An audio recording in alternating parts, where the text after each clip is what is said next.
Hey, everybody. Welcome to our first numero uno episode of This Week in Grilling and Barbecue. So I'm Robyn from GrillGirl.com, and I'm joined by my friends Sean and Ryan from The Smoke Sheet. And the concept behind our show is to bring you a daily dose of inspiration as you head into the weekend with all the latest barbecue news, as well as a deep dive into food trends we're seeing. So without further ado, since this is our first episode, let's go ahead and have you guys introduce yourselves for those who don't know you. So Ryan, why don't you go first? Thanks, Robyn. Hello, everybody. My name is Ryan Cooper. I'm also known as Barbecue Tourist. And I grew up in Kansas City. I have been surrounded by barbecue my whole life. But a few years ago, I really just became obsessed with barbecue and made it my mission to just travel around the country and visit all the best places. And that is actually, when I was on a trip down to Texas, hitting all the best spots, I was standing in line at Snow's Barbecue. And that is actually where I met Sean Ludwig. He was standing right in front of me in line at Snow's. And shortly thereafter, the idea for the Smoke Sheet Barbecue newsletter was born. So I'll kick it over to Sean. Awesome. Thank you, Ryan. So we started the Smoke Sheet not too long ago. What is it, 2 years now? 2 years? 2.5. 2.5. Who's counting these days? But we've been doing that for about 2.5 years. Been a very exciting journey to be covering what's going on nationally with barbecue. I myself have been writing about barbecue in the northeastern United States for a little more than 5 years, actually. Been kind of writing and photographing all the best barbecue joints up my way. I live in Brooklyn. Funny enough, though, I also grew up in Kansas City, like Ryan, and also went to the University of Missouri, like Ryan. But we didn't meet until we met in line at Snow's Barbecue in Lexington, Texas. So just a very small world, right? Just the fact that we didn't really know each other, but then to be so, both of us be so enamored with barbecue and just love everything about the world of barbecue and the people of barbecue. And we loved it so much that we eventually started a national newsletter together. And that journey has kind of led us ultimately to a show like this, where we can talk about some of our favorite barbecue things that are going on each week, what we're seeing, what we're featuring in the Smoke Sheet, and just kind of telling people what we're up to. So I guess there's one more person here. So Robyn, tell us a little bit about your background. And I just love that you guys met in line at a barbecue restaurant. I think that's just so perfect. You guys were totally meant to be. I love it. And yeah, so a little bit about me, and I don't want to ramble too long, but hey, everybody, I'm Robyn. Feel free to follow me on Instagram at GrillGirlRobyn. But I started a blog over a bunch of Pinot Grigio back in 2008. And it's right when I had really fallen in love with grilling. I had just discovered grilling. I've always loved food. I feel like as a Southern girl, it's like my God-given right just to love food. I'm a Southern mutt, actually. But I have been in Florida the past 13 years. And that's definitely a lot of inspiration you'll see on my website. I do a lot of Floridian style. I'm obsessed with Jamaican food, Jamaican jerk, and Jamaican barbecue. But yeah, so I am a writer, a recipe developer, GrillGirl.com. I do some dabbling in barbecue competitions with my dad, and we have a lot of fun. So and I'm super happy to know you guys to do this show, because I think it's a great opportunity to just give people inspiration in their backyard and in their travels and trying out new food and barbecue. So with that, should we talk about our drink of the week? And since I just went, I'll just say my drink of the week is the Robyn, or what's one of my standard drinks, which is vodka and with a splash of grapefruit and soda water. So cheers to you guys. Cheers. Ryan, you want to share your drink of the week as well? My drink of the week, I don't know if you guys could see that, but I'm going with Scotch Lagavulin 16 today. I love the smoky flavors of Scotch, and since it's our inaugural episode of this, I wanted something kind of nice and special, so I'm going with Lagavulin 16 today. Awesome. Very nice. Mine doesn't have as many years on it, but hopefully you guys can see this. But Knob Creek 12 is my drink of the week this week. And I think it's actually very appropriate for barbecue fans. It's very oaky. It's rich. Because it's been aged for 12 years, it just really retains the oakiness from the oak barrels that it's been aged in. And so if you really like that oak wood profile on your barbecue, a lot of, especially Central Texas barbecue, for example, uses a lot of oak. I think you're going to really enjoy Knob Creek 12. So highly recommend trying that out. You don't have to twist my leg to try something new. So maybe that's what I'll be trying next week in our call. Nice. Awesome. So let's switch over to you guys to cover the latest and greatest in barbecue. And I'll be ready to share share what you're talking about when you get into it. Awesome. So this week, this weekend, we've got Easter coming up. So we decided the best thing to do was to share a couple of Easter recipes. And whenever people think about Easter recipes, they're talking about ham, they're talking about lamb. So we shared a few recipes this week. Hold on. All right. So we shared a recipe from Chef Tom at All Things Barbecue for smoked lamb, as well as it was a boneless leg of lamb. We also shared Malcolm Reed's glazed ham recipe, and Susie Bullock from Hey Grill Hey, her smoky mashed potatoes. So those are three recipes we thought everybody should try in the backyard this weekend for Easter. And then one of the main, the big news stories that we covered this week was actually from our friend Jill Silva, who's an excellent James Beard Award-winning journalist, and she wrote about Kansas City's emerging craft barbecue scene. So like we said in our intros, Sean and I are both from Kansas City. We grew up with Kansas City barbecue. But in the last few years, there's something new that's happening. There's this new wave of younger pit masters who are doing interesting things. They are, they're taking inspiration from places like Texas and a lot of other areas where they are, they're doing things different from traditional Kansas City barbecue. They're using offset smokers a lot of times. They're also paying a lot more attention to detail and presentation, making sure everything looks beautiful and just is Instagram worthy. Harp Barbecue is one of the pit masters that's really led the charge. He's been doing this for several years now. And one of the cool things that Tyler Harp is doing that you don't often see in Kansas City anyway, is he's doing a lot of collaborations with other chefs outside of the barbecue world. So most recently, he collaborated with the chef from Waldo Thai in Kansas City, and they did this interesting barbecue and Thai fusion. He did pork belly, burnt ends. I believe he did brisket as well, and then fused those flavors with Thai flavors. Oh my God. I'm like amazing. Over here. Yeah, my stomach is going right now. I'm like, I need that. Yeah. So, and then there's a whole bunch of other new places with young pit masters doing great stuff as well.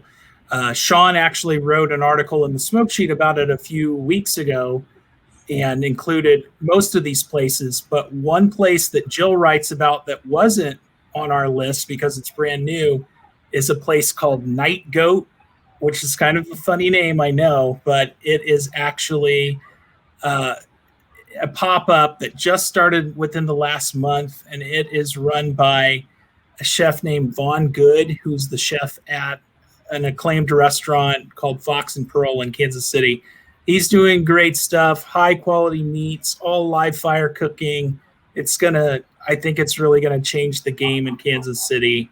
And I can't wait to try all these great places. I know Sean's gotten to go to a lot of them. And I can't wait to get back to Kansas City to try them out. Doesn't Night Goat sound like it's like a Swedish metal band or something? I think I read that it is taken from some metal band's name. So I think there's a reason why it sounds like a Swedish metal band. It probably is. Yeah, probably. But I mean, it's an intriguing name. Like somebody's like, "Oh man, you got to go check out Night Goat." Yeah. I just wonder if he serves goat there. That's the only thing. I was just thinking. I mean, curried goat is actually delicious. Yeah. I feel like they need to. Yes. They need to. Guys, if you're listening, add goat to the menu if you don't already have it on there. But another thing that we wanted to highlight this week is we wanted to talk about the resurgence of barbecue events. So with things really starting to open up again, and I think, event organizers and I think just kind of the country as a whole really understands like kind of COVID protocols and trying to keep things safe and make sure that people are outside. Really, there's a big opportunity this summer and then going into the fall for bigger barbecue events where you can have people outside and have kind of a safe gathering. So I'm going to try to pull up something on my screen here. Hopefully this works. But I'm going to pull up an event list of some of the things that we're featuring on our event section in the smoke sheet. So hopefully this works. I think one of my friends here can help me out here.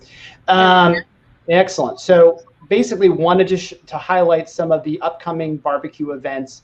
The most recent one coming up in April is Brisket King NYC. Now, this is a New York-focused event, but it's really just about celebrating brisket. So if you like brisket, you like pastrami, you usually got about 15 chefs and pitmasters there, all cooking up amazing things. People like Billy Durney from Hometown Barbecue has won Brisket King. Basically some of the people that you've heard of from the Northeast United States have competed and won Brisket King. That's kind of a norm. But anyway, it's a very exciting event. Another thing that we want to just mention is Memphis in May, which is one of the biggest barbecue events in the country, is going to be back this May. It's going to be a lot smaller, be 150 competition teams. They're limiting the number of total attendees to under 10,000 attendees, all outside, making sure to try to, keep people safe, but then still be able to celebrate this big event. They had to cancel it last year, unfortunately. Makes sense though. That it was, it's an event that regularly has hundreds of thousands of people. They just didn't want to take any chances. But this year, they're able to do it a smaller scale. It's going to be very exciting to see what Memphis in May looks like for a lot of people. And the competition barbecue people, I think, are really excited for the competitions to be back and just really have an opportunity to be back out there on the scene. But yeah, those are a few events I want to kind of highlight. And I think as we get into the fall, I don't know if you guys are kind of feeling this, but I think as we get into the fall, I think we're going to see a lot more barbecue events. So it's something just to be very excited about. I can't wait. I mean, we've been business as usual down here in Florida, so I feel sorry for everybody else. I can't wait to just see my barbecue family. So it's going to be awesome. So with that, we're about to segue to you, Brad. Not yet, but we're almost there. So this is the part of the show where we dig into some food trends we're seeing. And I want to dig into corn because corn is, we love corn, right? Who doesn't love grilled corn? And I'm seeing a lot of really neat stuff that we can do outside of your usual just grilled corn or cream corn or whatever. And so let's just talk a little bit about the stuff that I'm seeing on the line. And first I want to talk about Mel Chimlar's beer corn because this is kind of going viral. Now, let me just go ahead and share my screen really quick. You guys don't know Mel. He's really funny. He's got a mullet. anyone that has a mullet is okay in my book. But he did this beer corn recipe after some much needed, much received love from the beer corn I did on Big Green Eggs live feed. So there you go. So I'll fast forward, but I just want to share with you guys, you know, this is really a cool concept because essentially you're just steaming the corn in beer, but you really need to get it in there, and you can see how he finished it. Mexican street style. So there you go. You basically you let the beer or the corn marinate in beer. It really gets under the stalk and everything, and then it steams in the beer. So I think I love to cook with beer because beer adds so much flavor. Like he said, if you look, it adds a nice hoppiness. So then, you know, I love seeing how people get inspired on social and then try things. So then you can see from that, my friend Sheila from Spiffer Girl then did her take on the beer corn, which looks freaking amazing. And I do want to give a shout out to Sheila because she's a girl that grills and she's hardcore. She's not one of those people that just discovered grilling through pellet smoking. She does some cool shit on her kettle. So I want to she's awesome. Yeah. I want to give out a shout out to her because she's the real deal. So beer corn, it's a thing. So now let's talk about the corn ribs, which really have taken off. And I think this is a really cool thing to offer when you have those friends that don't eat meat. Like, I'm sorry for you, but, you know, at least you can have something fun for them to have at your cookout. I wanted to highlight this recipe because it actually shows you how you do it, because it's all about technique with this corn rib, where you really kind of leave the inside still intact to hold all the kernels together. So this is just kind of a cool technique. Definitely, I haven't tried it yet, but I think, you know, we're about to hit corn season hardcore. At least I think it comes in season, like summertime, you got corn everywhere. So there you go. Now I want to highlight really quick before we go to our really kick-ass guest, Uncle Chico's corn ribs look freaking fantastic. And I also want to just share that Uncle Chico is my newest he's my new taco correspondent at GrillGirl.com. So yay. And he's actually going to be on next week talking about the birria taco, which actually has a really interesting history as it relates to lamb.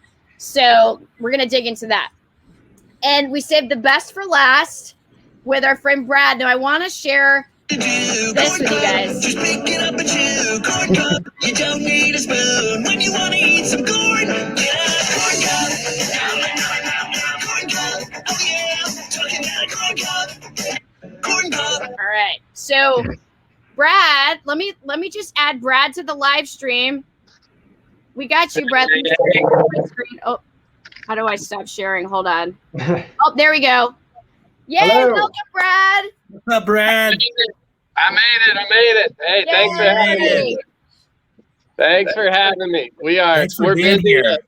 making Easter hams, and it's wild around here, I'll tell you what. And it's a little bit corny, so I hear we're talking about corn, huh? We are. Brad, tell us about this recipe. And I had corn on the brain because you called me and I'm not on TikTok yet. And you were like, I've got this corn video and it's totally going viral. Can you do a duet? And I felt bad because I was like, I don't even know how to do a duet, but it's a really cool technique that you have figured out. And so tell us about it. Like, are you guys just hanging out like, hey, let's dip this corn in this big vat of butter? Or how does this go down when you're at the saucery? So we're at the saucery, and it's just a couple weeks before crawfish seasoning. And, you know, everybody, when you're boiling crawfish, you got to have the tiny little piece of corn and the potatoes. And I was like, man, how could we up the game, you know, with the corn? Yeah. And I would just always loved like roasted corn and that it has a handle. I'm a fan of things with handles. Yep. So I was like, all right. So I ordered a case of corn and I said, look, we're gonna try to invent something. And so we boiled it, we steamed it, and come to find out, we got a video, and it's just the technique of cutting it and pulling the whole thing out, and it's, of course, dipped in a big vat of just luscious butter and seafood seasonings, like Tony Chachere's, and it worked, and we could all not believe it. So you got like 5 foodies sitting there. We're like, dude, I mean, I'm from Kansas, people. I thought I knew everything about corn. All right. And when it happened, it was, we knew it would be popular. We didn't like set out to make, crazy video like that, but it actually worked. So yeah, we took 48 years of corn. We murdered a bunch of them, and then bing, you got that corn. Brad, so how do you get it like where the stalks and everything don't like stick? Like it just all kind of slides out. Like so how do right? you do it? Like how can you idiot proof this so I don't screw this up at home? So this idiot cooked it. So it's so we used a loco cooker. We got water boiling just with a little bit of salt in it. Put the corn boiling, like rolling boil for 10 minutes. Took it out, and you got to cut it while it's hot. And so you got the corn cob. Well, hey, kind of like this beer bottle. You got to make sure you cut it at where the bottom of the corn cob is still fat. So that way it will kind of twist a little bit, and then bing. Nice. Luscious. Nice. And we do it. We'll add our Cajun seasoning to it, or that day when we figured that out, we were just boiling it in water, just a bunch of kitchen guys and girls just being kitchen geeks, and it worked out. Awesome. And so I have a really good segue. You guys do on the Friday night of the Shed Steak Showdown, you do this really epic crawfish boil. We do. Let's tell everybody about the event you guys are doing next weekend. I'm still maybe coming, so just tell your mom to save the guest room for me.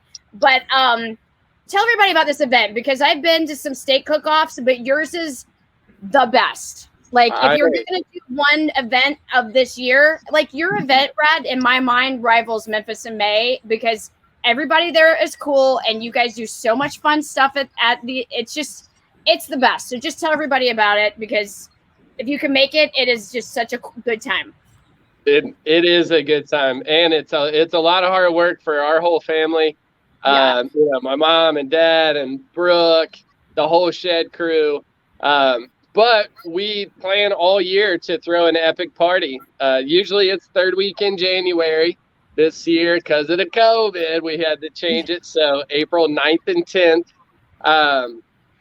So it's a different time of year, but it is a showdown. So the difference is that the winners of each category, so both steak categories, we do 2 steak categories, turkey and ribs. So the winner of each steak category go head to head in a showdown in front of everybody at the awards. In a cage, right? Or you had a cage? Last year we had the cage match. We're trying to do some kind of social distancing. So no cage. We're not going to lock anybody in a cage this year. But we are separating it out to where each category will have its own showdown. So we'll have 3 different showdowns going on, 3 different sets of judges. But the Friday night party is epic. I think we're boiling like 2,500 pounds of crawfish, corn, potatoes, Brussels sprouts, mushrooms, corn, again, dipped in big vats of butter, corn. So all the fixins, we do king cake. It's free beer. It's sponsored by Bud Light and Loco Cookers and Tony Chachere's. That's open to the judges and the competitors. So we try to make sure whether you're judging or competing that it's a good time. And then Saturday, it's wild. We start with Bloody Marys and breakfast bowls. Then our 4 categories, because Bloody Mary is a category, which you've seen is crazy. And I have to mention, if you want to see how freaking epic. Like, I think the Bloody Mary part is, like, for me, the most fun because the turn-ins are just like balls to the wall. Am I right, Brad? Like, and I placed the year before last third, and I thought my garnish was like so good. And I get in, and like people literally have like a whole bowl of like a whole thing of like chicken wings or like chicken and waffle. Like, it's, you go look at the videos in my Instagram like feed from last year. It is like, it's just Bloody Mary porn. It's so epic. Like, it's just super fun. It is. It's a good one. You know, everybody says, oh, it's a lot of money to enter. It's I think $475 to be all in. But we've got like 19 grand in cash that we give away. The raffles this year, I've got grills from everybody, tons of Yeti stuff, tons of just all awesomeness. And we're going to do a raffle. So that's going to go to all contestants. And the judges are open to that. So even if you don't place, which you should, you still might win some badass grill or a loco cooker. It's going to be a good time. Actually, what's unique about this Shed Steak Showdown, and this just goes to show like why this is so fun, is if you're dead ass last, you win a grill, or you did last year. So that guy who was like 16 and he entered the competition and he came in dead ass last, and then everybody started chanting dead ass last, and he won a rack pack. So this year we actually Hog Addiction team out of Bay St. Louis, Mississippi. He made us trophies. So we have 1st through 10th place. Everybody shares the money, and we have trophies. But my favorite trophy is shaped like a donkey, and it's dead ass last in every category. So somebody's gonna go home with a big old donkey and a big old dead ass last. I mean, we all start somewhere. If you're gonna lose, you might as well get a grill, right? I mean, that's why it's such a fun competition. The funny story, the kid that did win dead ass last, and I kind of made fun of him. Well, like a week later, I didn't realize he was 16 years old, and he was also the Pepsi sponsor's son. So literally, it was his first competition. He won a grill, and he literally, like, he's cooking. He'll be here this year. It's windy here. He'll be back again this year with the grill that he won for dead ass last. Nice. I mean, to get a rec tech, he got a rec tech. That's awesome.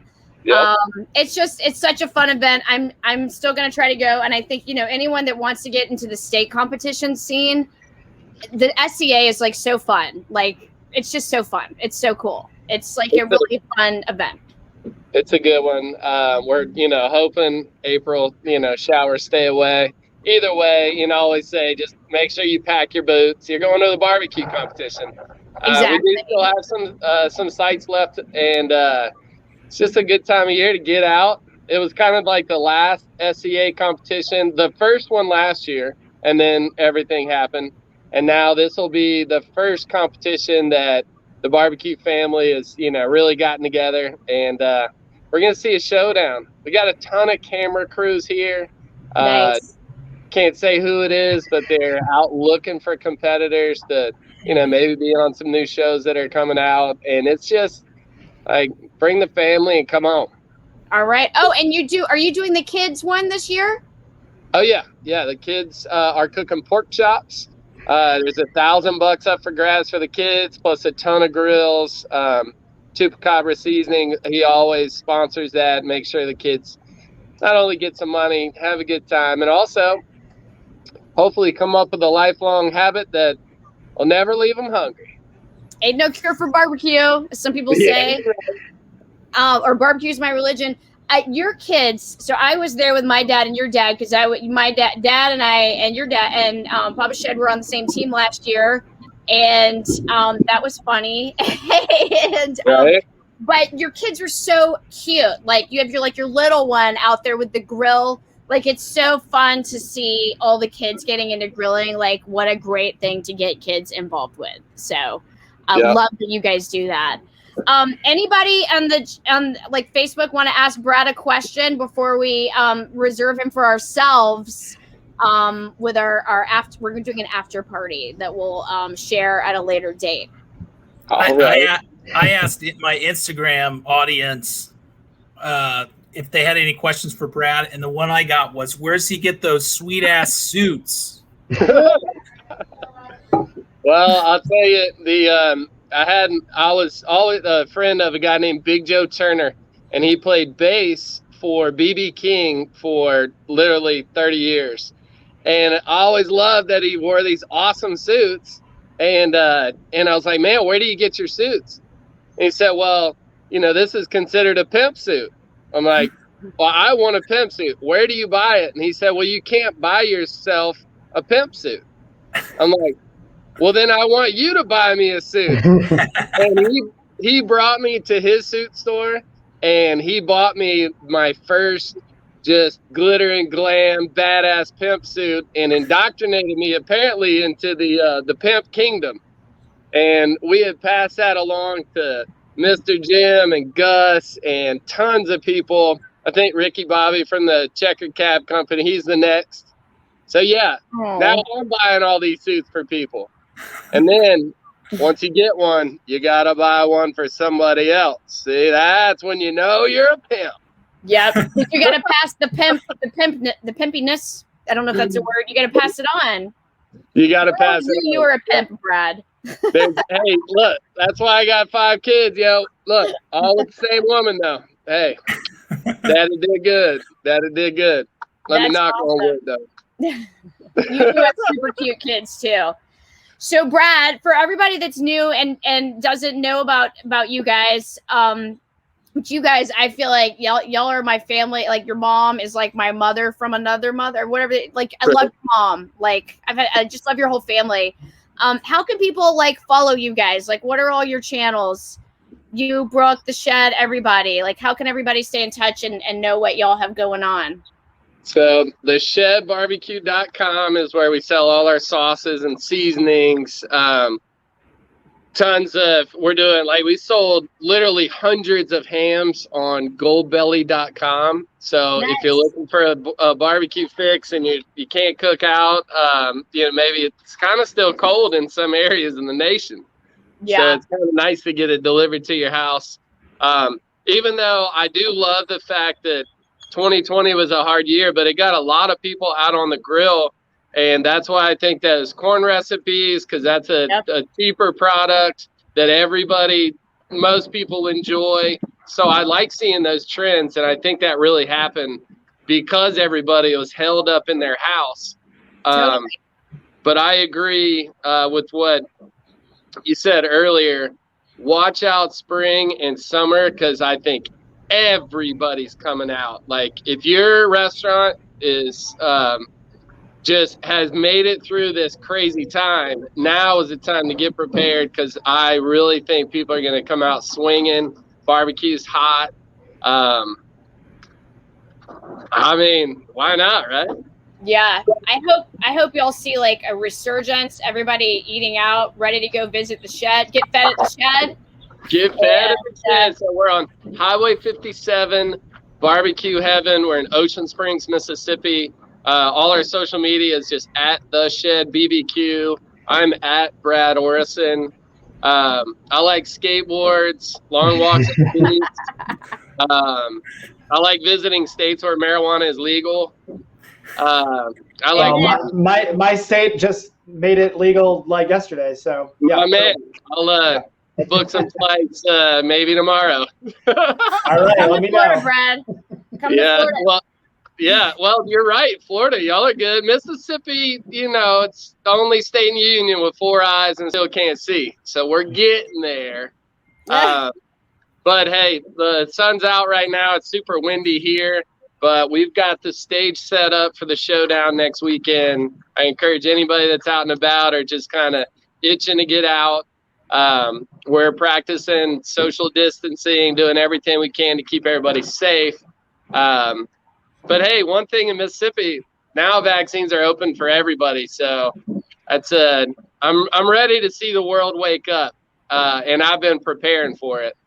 But and y'all have an awesome place. Y'all are the nicest. Like I love your family. I love everything about you guys. Like, you're just real people. And sometimes in barbecue, you get a lot of like attitude and peacocking or whatever. And y'all don't do that. Y'all are just the real deal. So everybody, if you're out in Mississippi or you're thinking of going to Ocean Springs, check out the Shed. It's the coolest restaurant on the bayou, right? Y'all have like that. Yeah, you're right. Oh yeah, we can say you can get here by a plane, a boat, car, train, RV, or you can just walk your ass over to Highway 57, barbecue heaven. Hey, I might also add that Ryan and I have also run into Brad and the Shed family at BBQ Events as well. So make sure, keep an eye out at events as well, right? For sure, yeah. One thing with our event on April 10th, we're gonna go live for all of the turn-ins. So all day on the 10th, you'll be able to see everybody turning in for each category. I'm going to do my best to try to get some people to open up those boxes and let me see what they've got. If they say no, I'm going to slap it out of their hand. No, I'm just kidding. I don't want to get beat up. But then also we're going to do the showdown. I think it's at 7 o'clock on the 10th, and that'll be on the BBQ stations. Robyn, if you wanted to put it live on GrillGirl, you could totally do that. We've got a master hub that's going to be pumping it out to everybody. So we're looking to get a bunch of people to watch, and hopefully all these camera crews will like it.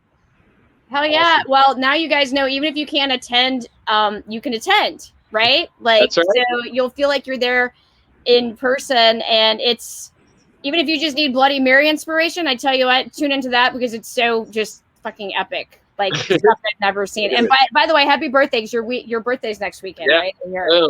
Yeah, you're right. It's going to be a fun one. I'm going to have to, I can only imagine the birthday presents that are coming to Brad Orrison. Oh, man. I don't know if I'll be able to hide all that shit under my hat. You know what I mean? I love it. I love it. So at this point, what we're going to do, you guys, is we're going to do like an after party with Brad. So thanks everybody for tuning in. We're going to end this broadcast, but wait to listen for the special interview we do with Brad, and we'll be releasing that in a follow-up date. So we're going to tease y'all with that. So Brad, hang on just a second. And see you later.